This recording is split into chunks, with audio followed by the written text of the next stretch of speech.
नमस्कार, आप देख रहे हैं भारत एक्सप्रेस और मैं हूं आपके साथ आंचल मित्तल। देश में हर दिन हजारों लोग नेशनल हाईवे और एक्सप्रेसवे पर सफर करते हैं, जहां उन्हें टोल टैक्स का भुगतान करना पड़ता है। बार बार टोल चुकाने की वजह से कई बार यात्रियों को परेशानी का सामना करना पड़ता है। अब इस समस्या के समाधान के लिए केंद्र सड़क परिवहन और राजमार्ग मंत्रालय की ओर से कदम उठाए जा रहे हैं। मंत्रालय ने लोगों को टोल टैक्स से राहत देने की दिशा में नई योजना तैयार की है। इस खबर में हम आपको बता रहे हैं कि सरकार किस तरह यात्रियों को इस परेशानी से निजात दिलाने की तैयारी कर रही है। भारत सरकार जल्द ही एक नई टोल नीति लागू करने जा रही है, जिससे आम वाहन चालकों को बड़ी राहत मिलेगी। इस नई व्यवस्था के तहत 3,000 रुपए में साल भर के लिए एक पास मिलेगा, जिससे ड्राइवर देश भर के राष्ट्रीय राजमार्गों और एक्सप्रेसवे पर अनलिमिटेड सफर कर सकेंगे। ये पास फास्टैग के जरिए काम करेगा और यात्रियों को बार बार टोल चुकाने की जरूरत नहीं पड़ेगी। टोल ऑपरेटरों को भुगतान सरकार द्वारा डिजिटल रिकॉर्डिंग के आधार पर किया जाएगा। रिपोर्ट्स के अनुसार सरकार एक और विकल्प पर भी विचार कर रही थी, जिसमें नई कार खरीदने पर 30,000 रुपए का एक मुश्त भुगतान करके अगले 15 वर्षों तक सभी टोल प्लाजा से छूट मिल जाती।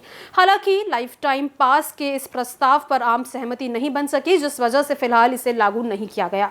केंद्र सड़क परिवहन और राजमार्ग मंत्रालय की ओर से देश भर में जल्द ही नई टोल नीति को लागू किया जा सकता है, जिससे टोल से संबंधित परेशानियों का समाधान हो सकता है। हालांकि अभी इस बारे में किसी भी तरह की कोई आधिकारिक जानकारी नहीं दी गई है।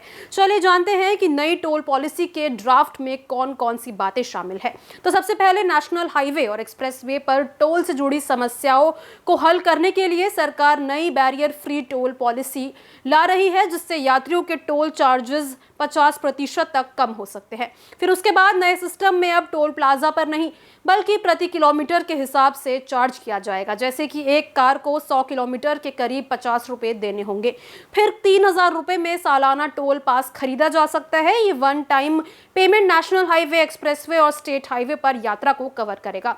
उसके बाद किसी तरह के अलग पास की जरूरत नहीं होगी। सालाना टोल फ्री सीधे फास्टैग अकाउंट से कट जाएगी। फिर पहले 30,000 रुपए का लाइफ टाइम पास पेश किया गया था, जो 15 साल के लिए ही था। हालांकि व्हीकल की उम्र के अलग अलग नियमों की वजह से इसे ड्रॉप कर दिया गया। उसके बाद Delhi Jaipur highway new tolling system का पहला रूट होगा। ये देश भर में नए नियम को रोल आउट का ट्रायल रन होगा। Automatic number plate recognition system इस साल के अंत तक पूरे देश में लागू हो जाएगा, जिससे फिजिकल बैरियर्स के बिना टोल कलेक्शन सरल होगा। केंद्र सड़क परिवहन और राजमार्ग मंत्री नितिन गडकरी ने बीते दिनों नई टोल नीति लागू करने की घोषणा की थी। उन्होंने कहा कि यह पॉलिसी आम लोगों को राहत देगी और टोल चार्जेस को और किफायती बनाएगी। गडकरी ने राइजिंग भारत समिट 2025 में बताया कि नया टोल सिस्टम जल्द घोषित हो सकता है, जिसमें टोल दरों में कमी और पारदर्शिता पर जोर होगा। तो इसको लेकर आपकी क्या राय है, कमेंट बॉक्स में जरूर शेयर करें। साथ ही हमारे चैनल यानी कि भारत एक्सप्रेस को जरूर सब्सक्राइब करें।